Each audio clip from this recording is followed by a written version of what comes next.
ingin mempresentasikan hasil dari diskusi kami. Kelompok kami terdiri dari saya, Dwi Sekararum, kemudian Dwi Permatasari, dan juga Umi Nur Istiqomah. Oke, kita langsung ke pembahasan.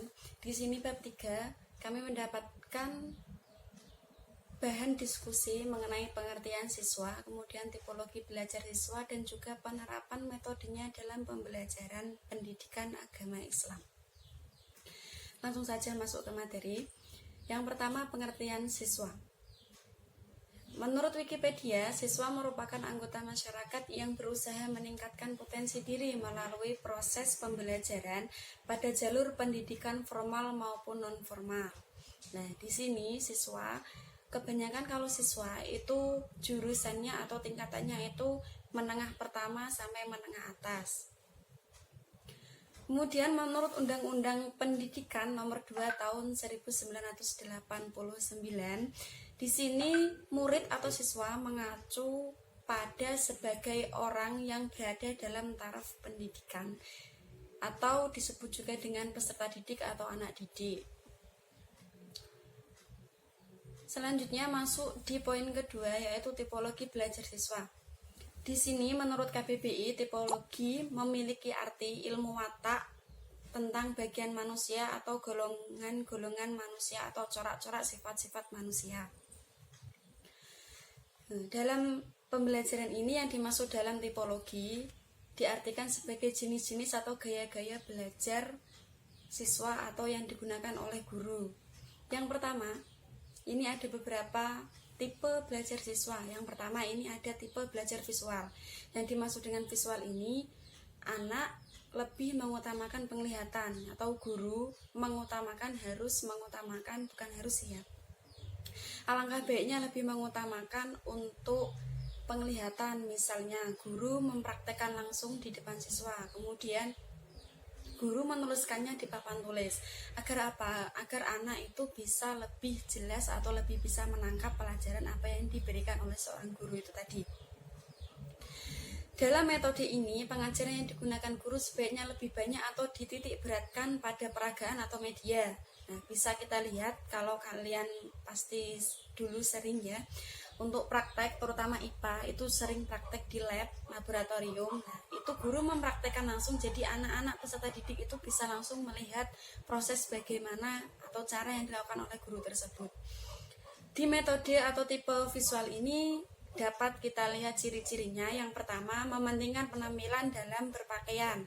Kemudian tidak mudah terganggu oleh keributan. Karena apa? Di sini mereka hanya mengutamakan penglihatan, bukan mengutamakan pendengaran. Kemudian ciri yang ketiga yaitu mengingat dan dilihat daripada yang didengar. Lebih tajam penglihatan daripada pendengaran karena mereka lebih fokus pada visual mereka sendiri. Kemudian yang keempat, ini lebih suka membaca daripada dibacakan. Karena apa? Anak-anak atau siswa yang membaca itu pasti lebih paham daripada mereka dibacakan, seperti itu. Kemudian tipe yang kedua, ini ada tipe auditif. Auditif ini lebih ke pendengaran. Auditif mengandalkan kesuksesan belajarnya melalui telinga atau pendengarannya. Untuk itu, maka guru sebaiknya harus memperhatikan siswanya hingga ke alat pendengarannya. Jadi kadang saya juga sering menemukan kalau seorang guru itu kadang sampai mendekati siswanya, sampai menanyakan paham, seperti itu. Yang paling belakang itu biasanya lebih sering didekati oleh guru. Karena apa? Di situ guru itu memastikan siswa itu mendengar dengan baik atau tidak. Di sini ciri-ciri yang bisa dilihat dari tipe auditif. Yang pertama, mudah terganggu oleh keributan. Ya, bisa difahami lah ya. Karena apa? Kalau sedikit saja keramaian, mereka akan fokusnya akan berkurang. Seperti itu. Yang kedua, ini belajar dengan mendengarkan dan mengingat apa yang didiskusikan daripada yang dilihat. Penangkapan mereka lebih cepat dengan mendengarkan daripada yang tadi visual penglihatan mereka. Oke, kemudian ciri dari tipe belajar auditif yang ketiga yaitu senang membaca dengan keras dan mendengarkan. Benar, karena di mana auditif ini lebih mengutamakan pendengaran mereka daripada penglihatan. Kemudian ciri yang keempat yaitu menggerakkan bibir mereka dan mengucapkan tulisan di buku ketika membaca. Ya, ini sering kita jumpai ataupun kalian sering melihat atau menemui seseorang yang membaca dengan menggerakkan bibir atau tidak dalam hati, membaca dengan menggerakkan bibir dan juga mengucapkan tulisan di buku ketika membaca. Seperti itu.